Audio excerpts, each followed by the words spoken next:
Publipostage. Alors, qu'est-ce que le Publipostage? Le Publipostage, c'est un outil ou une fonction des logiciels de traitement de texte. Nous utilisons Microsoft Word, mais il en existe d'autres. Et cet outil est présent dans tous les systèmes de traitement de texte un petit peu avancés, et il permet en fait d'envoyer un même courrier à différentes personnes. Alors, nous allons voir dans ce petit tutoriel un petit rappel sur la présentation ou la mise en forme de documents commerciaux ou de courriers commerciaux.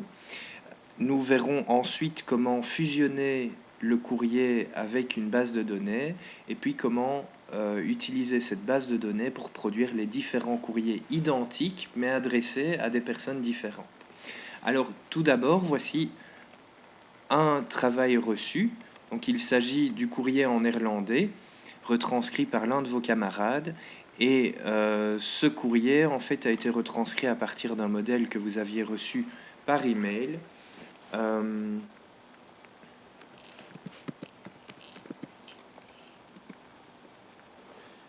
Et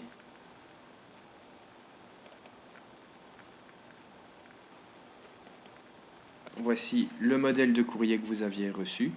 Et on disait mise en page et en forme identique à la version française. Donc c'est une mise en page et une mise en forme avec une disposition bloc à la date style français. Alors, reprenons le courrier et voyons ce qu'il y a lieu de faire, ce que nous devons faire pour le mettre en forme en disposition bloc à la date style français.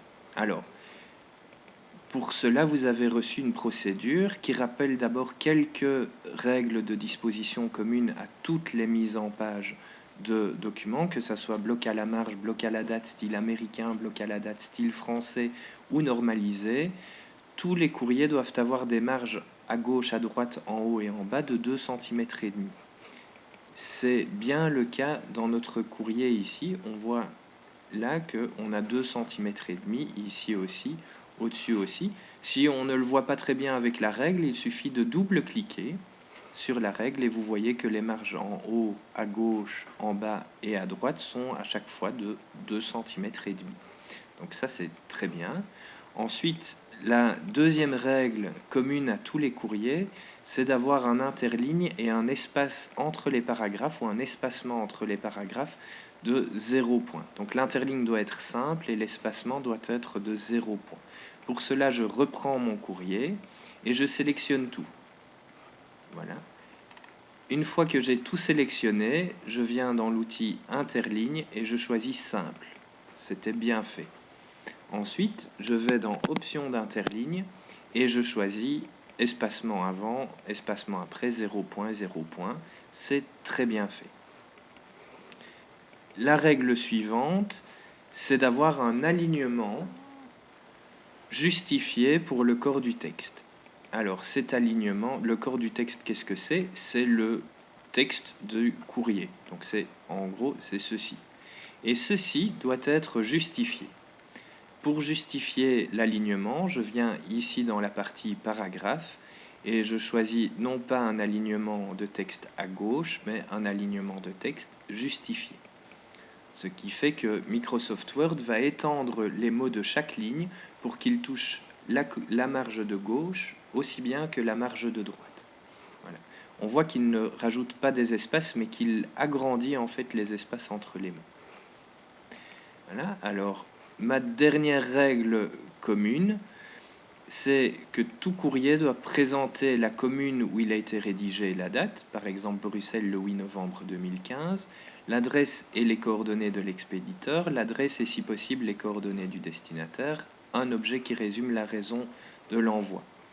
Alors, ici, dans notre courrier, on a bien mis Bruxelles le 19 novembre. Alors, c'est un courrier en néerlandais, donc on va pas mettre Bruxelles comme ça, mais on va mettre Brussels.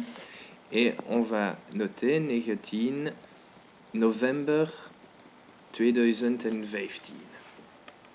Voilà, on a bien mis l'objet, mais on devrait mettre quelque part aussi l'adresse du destinataire. Alors, l'adresse du destinataire,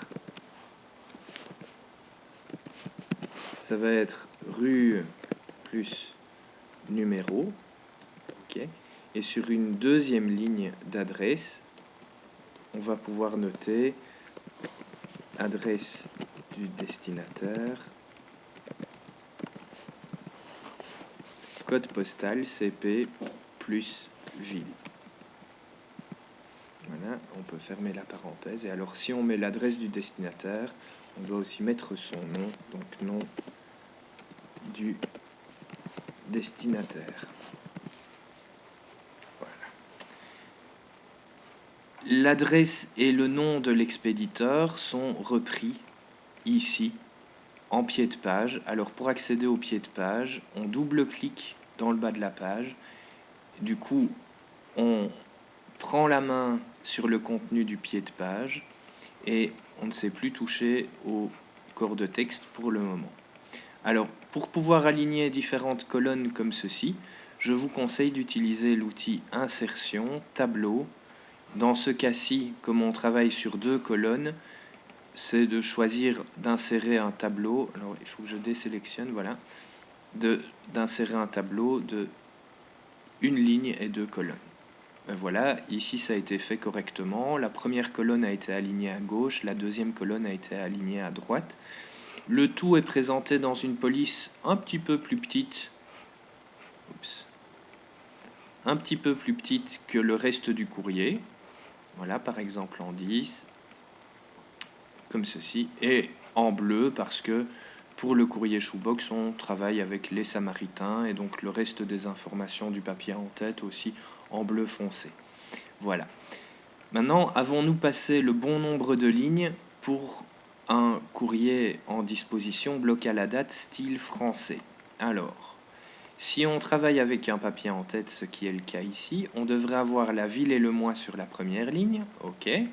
Passer 4 lignes et trouver le nom du destinataire. Alors, de là, je retourne dans mon courrier et je passe 4 lignes. J'en avais déjà passé une, donc j'en rajoute 3. Voici. Ensuite, dans mon modèle, on me dit de mettre le nom du destinataire, l'adresse, son code postal et sa ville, et puis de passer 3 lignes avant de mettre l'objet. Donc bien ici, j'en avais déjà passé une, j'en rajoute 2. Ensuite, j'ai l'objet. L'objet, je peux le mettre en gras, ou je peux le souligner, ou le mettre en italique pour le faire ressortir. C'est du détail et ce n'est pas vraiment une faute si on oublie de le faire, mais bon, voilà, autant, si on y pense, autant le faire. Alors, ici on revient, on a mis l'objet, et ensuite on doit passer 3 lignes et commencer par les salutations, la vedette. Donc, on vient ici, on passe 3 lignes, et on met les salutations. Alors, beste, en néerlandais, ça veut dire cher. Donc, ça peut être cher monsieur, beste meneer, ou chère madame, beste mevrouw, ou ça peut être beste, très cher, ou cher. En français, ça ne se dit pas beaucoup, mais en néerlandais, ça peut s'écrire. Alors, on met beste. Si je reviens, après ceci, je dois passer une ligne. Donc, je la passe aussi pour mon premier paragraphe, et je vois que dans mon premier paragraphe, normalement, j'ai un retrait sur la première ligne. Voyez, avant d'entamer le corps de texte, et je vais avoir de la même manière un retrait sur chacun des paragraphes du corps de texte, y compris le paragraphe avec les formules de politesse, les salutations en fin de courrier. Alors, je vais faire de la même manière. Pour mettre un retrait à la première ligne du paragraphe, je peux soit me placer juste devant celle-ci et puis utiliser les tabulations. Mais alors, quelquefois, on a un problème parce que la suite du courrier prend un retrait aussi, ce qu'on ne veut pas aujourd'hui. Donc, pour donner un retrait seulement à la première ligne du paragraphe, je vais utiliser ici les petits curseurs et je vais mettre le retrait à par exemple 2 cm et demi. Voilà. Je vais faire la même chose pour le deuxième paragraphe. On voit que je ne touche qu'au curseur du haut. Parce que si je touche au curseur du bas, c'est les lignes suivantes qui vont être placées avec un retrait. Si je touche au petit carré sous les deux curseurs, c'est tout le paragraphe qui va être affiché avec un retrait. Donc, je n'utilise que le petit curseur du haut. Voilà. Et encore ici, j'utilise uniquement le petit curseur du haut. Je le fais aussi sur Met vriendelijke groeten, qui veut dire avec nos salutations amicales. Voilà. On voit ici que on occupe 2 pages sur le courrier parce qu'on a passé à chaque fois une ligne entre les paragraphes et on a bien passé 4 lignes avant la signature. Donc on a bien 4 lignes à passer avant la signature. Je reviens ici. Tout est pourtant bien, même si on retire 2 lignes inutiles pour la signature, on a quand même un petit souci.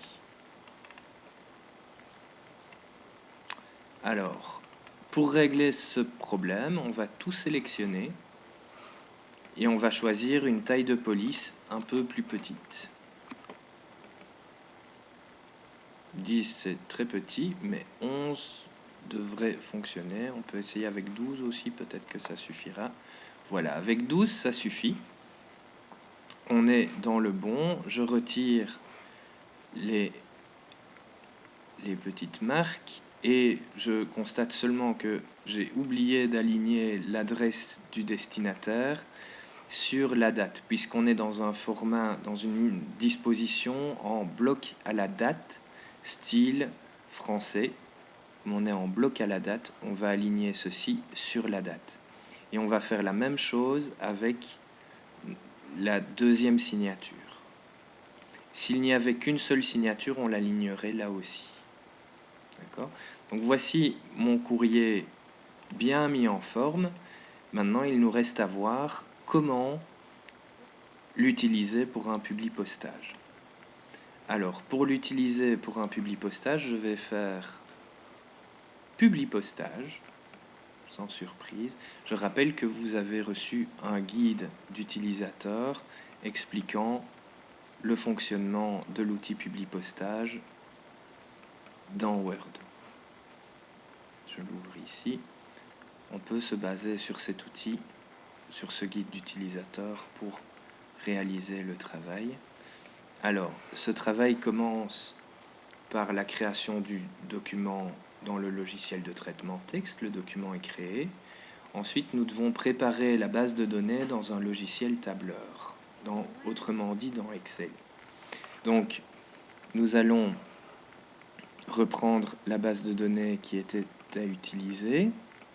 La voici. Et quand on demande de préparer la base de données, en fait, il s'agit de vérifier une ou deux petites choses. Alors, il faut le temps que le fichier s'ouvre dans Excel, mais ça va arriver.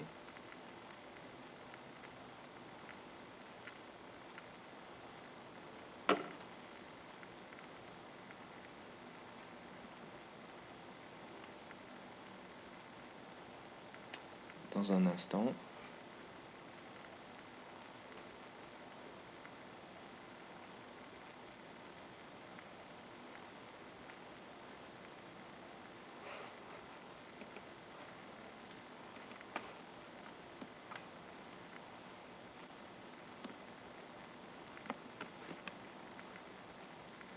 Voilà, donc le fichier est ouvert.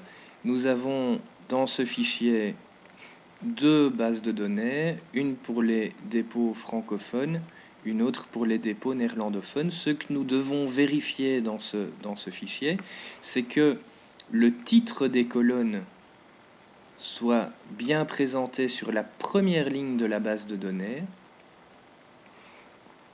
D'accord ? Et que ces titres de colonnes soient bien présents. D'accord ?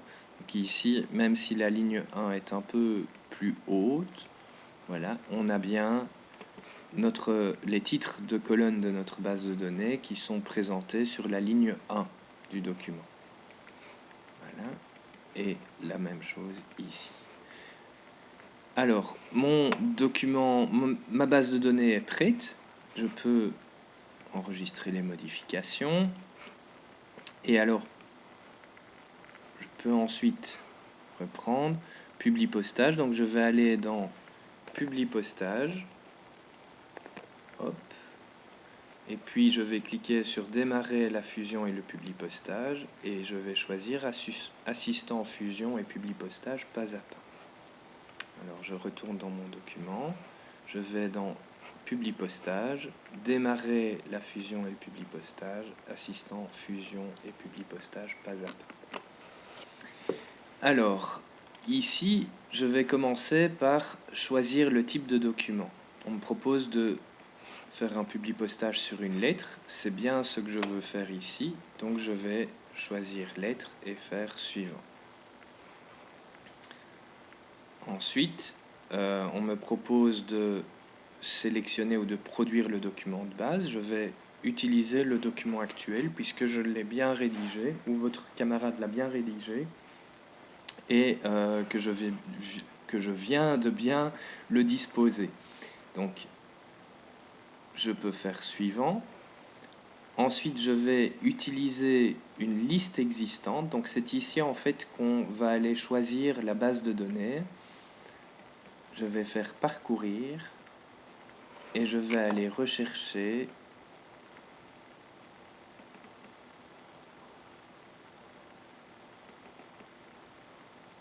ma base de données ici, mon fichier Excel ici. Alors je fais ouvrir.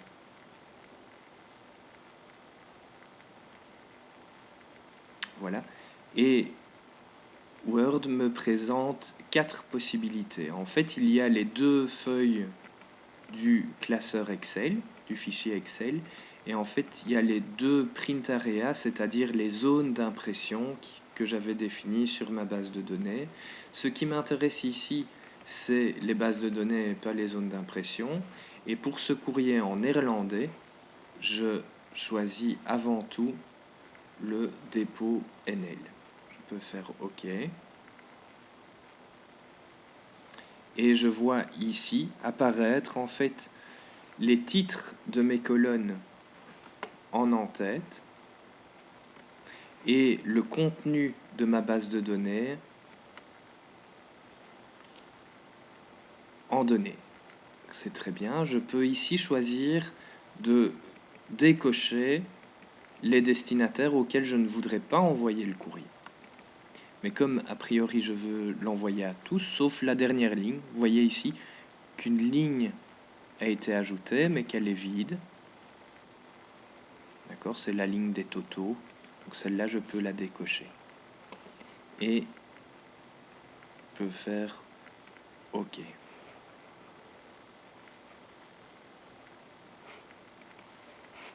Voilà. Ensuite, je vais faire suivant.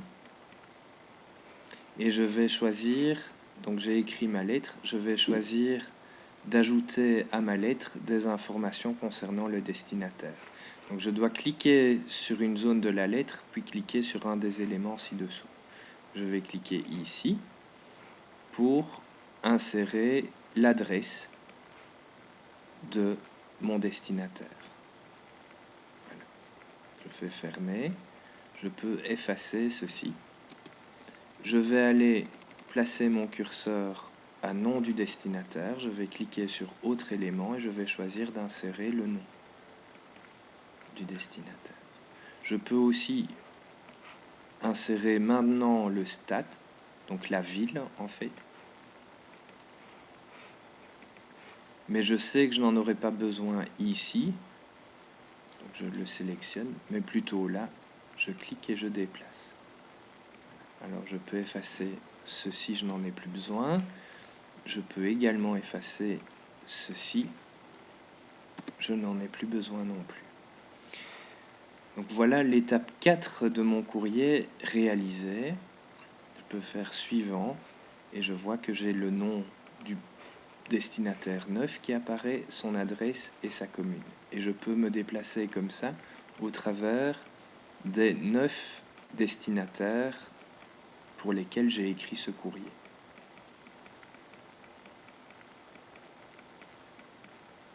Voilà. Alors je peux faire suivant et fin de la fusion. Alors la fin de la fusion, c'est en fait imprimer mon document. Je clique sur imprimer.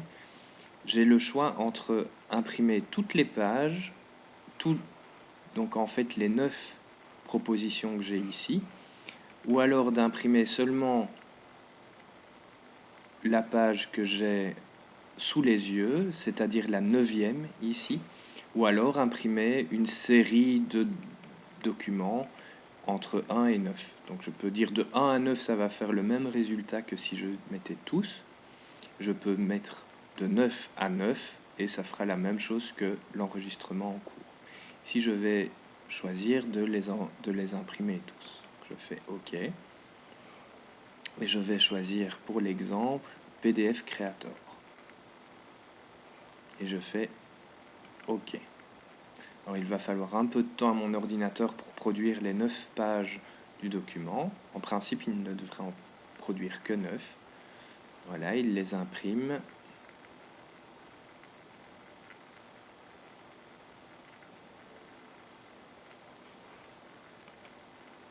Et je devrais, voilà. Alors, comme à chaque fois quand on crée un document PDF, on peut changer le nom.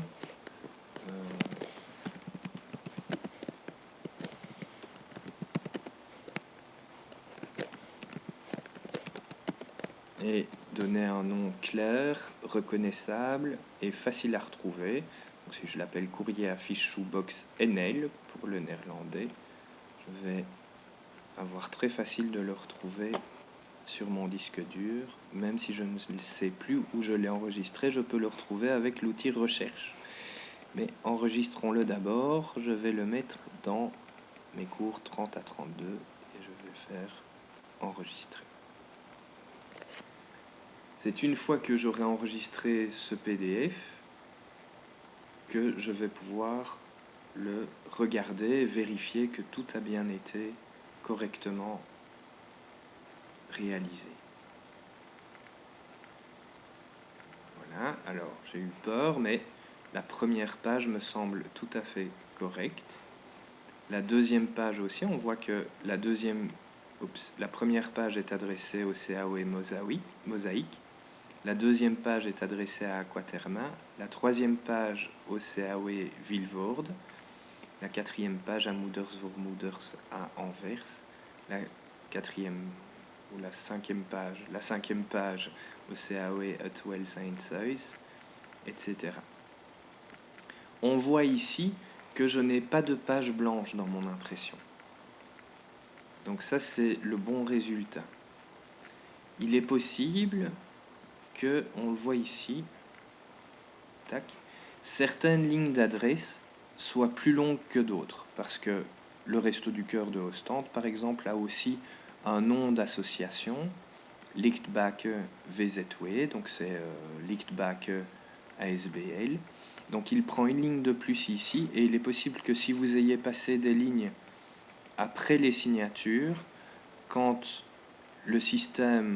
Word a besoin d'une ligne en plus ici, ben, il repousse tout vers le bas, et donc vous avez une ligne vide qui se retrouve sur une deuxième page qui est blanche, avec l'entête et le pied de page. Donc ça, c'est à regarder quand vous réalisez le publipostage, quand vous avez imprimé en PDF votre publipostage. Voilà. J'espère que ce travail, que cette petite vidéo vous aura éclairci les idées sur comment réaliser un publipostage. Il y en aura peut-être d'autres d'ici les épreuves intégrées. Voilà, je compte sur vous, sur votre présence en classe, sur votre travail en classe, et aussi un peu, étant donné les cours perdus ces derniers jours, aussi un peu sur votre travail à la maison et sur vos révisions à la maison. Je reste toujours disponible pour des questions-réponses par email. Et si le besoin s'en faisait sentir, on pourrait organiser, dans la mesure du possible de vos horaires et des miens, aussi un petit cours supplémentaire dans le courant de la semaine prochaine. Mais c'est à vous de me le dire. Merci à vous et bon travail. Au revoir.